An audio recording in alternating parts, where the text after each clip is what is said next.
Whether you like it or not, radical transparency and algorithmic decision-making is coming at you fast, and it's going to change your life. That's because it's now easy to take algorithms and embed them into computers and gather all that data that you're leaving on yourself all over the place, and know what you're like, and then direct the computers to interact with you in ways that are better than most people can. Well, that might sound scary. I've been doing this for a long time, and I have found it to be wonderful. My objective has been to have meaningful work and meaningful relationships with the people I work with, and I've learned that I couldn't have that unless I had that radical transparency and that algorithmic decision-making. I want to show you why that is. I want to show you how it works, and I warn you that some of the things that I'm going to show you probably are a little bit shocking. Since I was a kid, I've had a terrible rote memory, and I didn't like following instructions. I was no good at following instructions. But I loved to figure out how things worked for myself. When I was 12, I hated school, but I fell in love with trading the markets. I caddied at the time, earned about $5 a bag, and I took my caddying money and I put it in the stock market. And that was just because the stock market was hot at the time. And the first company I bought was a company by the name of Northeast Airlines. Northeast Airlines was the only company I heard of that was selling for less than $5 a share. And I figured I could buy more shares, and if it went up, I'd make more money. So that was a dumb strategy, right? But I tripled my money. I tripled my money because I got lucky. The company was about to go bankrupt, but some other company acquired it, and I tripled my money. And I was hooked. And I thought, this game is easy. With time, I learned this game is anything but easy. In order to be an effective investor, one has to bet against the consensus and be right. And it's not easy to bet against the consensus and be right. One has to bet against the consensus and be right because the consensus is built into the price. And in order to be an entrepreneur, a successful entrepreneur, one has to bet against the consensus and be right. I had to be an entrepreneur and an investor, and what goes along with that is making a lot of painful mistakes. So I made a lot of painful mistakes, and with time, my attitude about those mistakes began to change. I began to think of them as puzzles, that if I could solve the puzzles, they would give me gems. And the puzzles were, what would I do differently in the future so I wouldn't make that painful mistake? And the gems were principles that I would then write down so I would remember them that would help me in the future. And because I wrote them down so clearly, I could then eventually discovered I could then embed them into algorithms. And those algorithms would be embedded in computers, and the computers would make decisions along with me. And so in parallel, we would make these decisions. And I could see how those decisions then compared with my own decisions, and I could see that those decisions were a lot better. And that was because the computer could make decisions much faster, it could process a lot more information, and it can process decisions much more less emotionally. So it radically improved my decision making. 8 years after I started Bridgewater, I had my greatest failure, my greatest mistake. It was late 1970s, I was 34 years old, and I had calculated that American banks had lent much more money to emerging countries than those countries were going to be able to pay back, and that we would have the greatest debt crisis since the Great Depression. And with it, an economic crisis and a big bear market in stocks. It was a controversial view at the time. People thought it was kind of a crazy point of view. But in August 1982, Mexico defaulted on its debt, and a number of other countries followed, and we had the greatest debt crisis since the Great Depression. And because I had anticipated that, I was asked to testify to Congress and appear on Wall Street Week, which was the show of the time. Just to give you a flavor for that, I've got a clip here, and you'll see me in there. Mr. Chairman, Mr. Mitchell, it's a great pleasure and a great honor to be able to appear before you in examination with what is going wrong with our economy. The economy is now flat, teetering on the brink of failure. You were recently quoted in an article. You said, "I can say this with absolute certainty because I know how markets work." I can say with absolute certainty that if you look at the liquidity base in the corporations and the world as a whole, that there's such a reduced level of liquidity that you can't return to an era of stagflation. I look at that now and think, what an arrogant jerk. I was so arrogant and I was so wrong. I mean, while the debt crisis happened, the stock market and the economy went up rather than going down, and I lost so much money for myself and for my clients that I had to shut down my operation, pretty much. I had to let almost everybody go. These were like extended family, and it was heartbreaking. And I had lost so much money that I had to borrow $4,000 from my dad to help to pay my family bills. It was one of the most painful experiences of my life, but it turned out to be one of the greatest experiences of my life because it changed my attitude about decision making. Rather than thinking I'm right, I started to ask myself, how do I know I'm right? I gained a humility that I needed in order to balance with my audacity. I wanted to find the smartest people who would disagree with me to try to understand their perspective or to have them stress test my perspective. I wanted to make an idea meritocracy. In other words, not an autocracy in which I would lead and others would follow, and not a democracy in which everybody's points of view were equally valued, but I wanted to have an idea meritocracy in which the best ideas would win out. And in order to do that, I realized that we would need radical truthfulness and radical transparency. What I mean by radical truthfulness and radical transparency is people needed to say what they really believed and to see everything. I mean, we literally tape almost all conversations and let everybody see everything, because if we didn't do that, we couldn't really have an idea meritocracy. In order to have an idea meritocracy, we have to let people speak and say what they want. Just to give you an example, this is an email from Jim Haskell, who somebody who works for me, and this was available to everybody in the company. Ray, you deserve a D- for your performance today in the meeting. You did not prepare it all well because there is no way you could have been that disorganized. Isn't that great? That's great.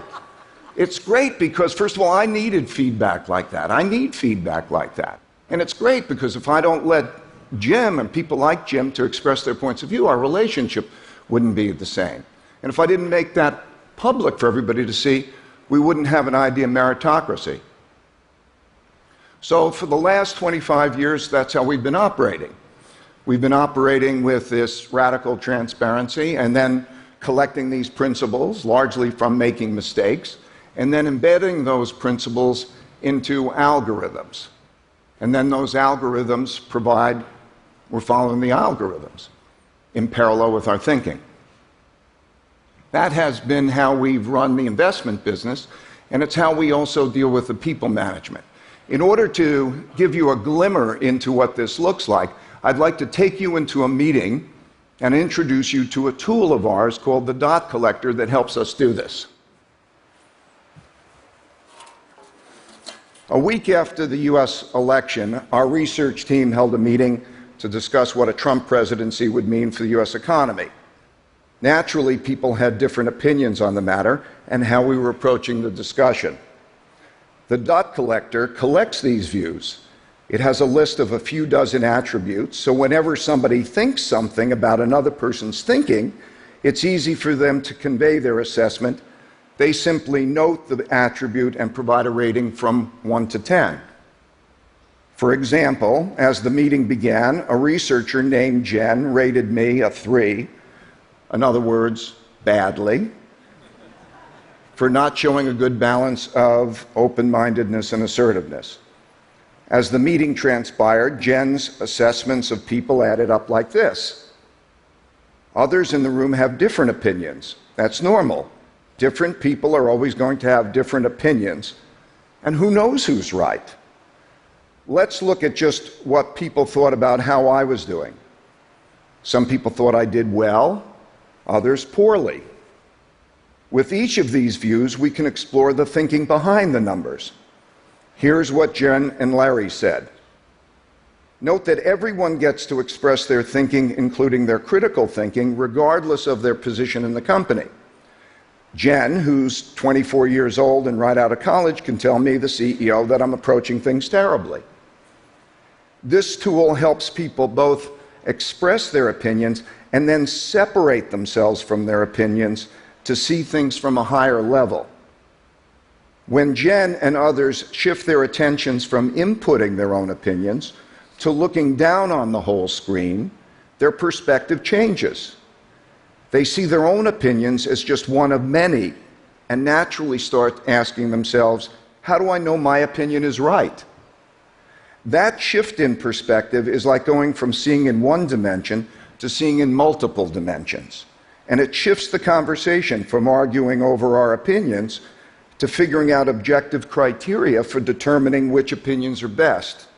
Behind the dot collector is a computer that is watching. It watches what all these people are thinking, and it correlates that with how they think. And it communicates advice back to each of them based on that. Then it draws the data from all the meetings to create a pointillist painting of what people are like and how they think. And it does that guided by algorithms. Knowing what people are like helps to match them better with their jobs. For example, a creative thinker who is unreliable might be matched up with someone who's reliable but not creative. Knowing what people are like also allows us to decide what responsibilities to give them and to weigh our decisions based on people's merits. We call it their believability. Here's an example of a vote that we took where the majority of people felt one way, but when we weighed the views based on people's merits, the answer was completely different. This process allows us to make decisions not based on democracy, not based on autocracy, but based on algorithms that take people's believability into consideration. Yep, we really do this. We do it because it eliminates what I believe to be one of the greatest tragedies of mankind, and that is people arrogantly, naively holding opinions in their minds that are wrong and acting on them and not putting them out there to stress test them. And that's a tragedy. And we do it because it elevates ourselves above our own opinions so that we start to see things through everybody's eyes and we see things collectively. Collective decision-making is so much better than individual decision-making if it's done well. It's been the secret sauce behind our success. It's why we've made more money for our clients than any other hedge fund in existence and made money 23 out of the last 26 years. So what's the problem with being radically truthful and radically transparent with each other? People say it's emotionally difficult. Critics say it's a formula for a brutal work environment. Neuroscientists tell me it has to do with how our brains are pre-wired. There's a part of our brain that would like to know our mistakes and like to look at our weaknesses so we could do better. I'm told that that's the prefrontal cortex. And then there's a part of our brain which views all of this as attacks. I'm told that that's the amygdala. In other words, there are two yous inside you. There's an emotional you and there's an intellectual you, and often they're at odds, and often they work against you. It's been our experience that we can win this battle. We win it as a group. It takes about 18 months typically to find that most people prefer operating this way with this radical transparency than to be operating in a more opaque environment. There's not politics, there's not the brutality of, all of that hidden behind the scenes. There's an idea of meritocracy where people can speak up. And that's been great. It's given us more effective work and it's given us more effective relationships. But it's not for everybody. We found something like 25 or 30% of the population it's just not for. And by the way, when I say radical transparency, I'm not saying transparency about everything. I mean, you don't have to tell somebody that their bald spot is growing or their baby's ugly. I'm just talking about the important things. So,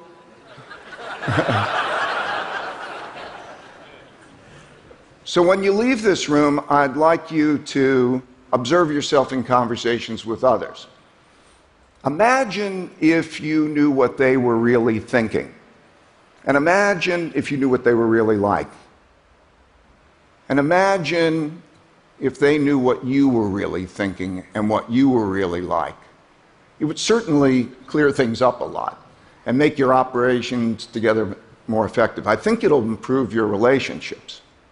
Now imagine that you can have algorithms that will help you gather all that information and even help you make decisions in an idea meritocratic way. This sort of radical transparency is coming at you, and it is going to affect your life. And in my opinion, it's going to be wonderful. So I hope it is as wonderful for you as it is for me. Thank you very much.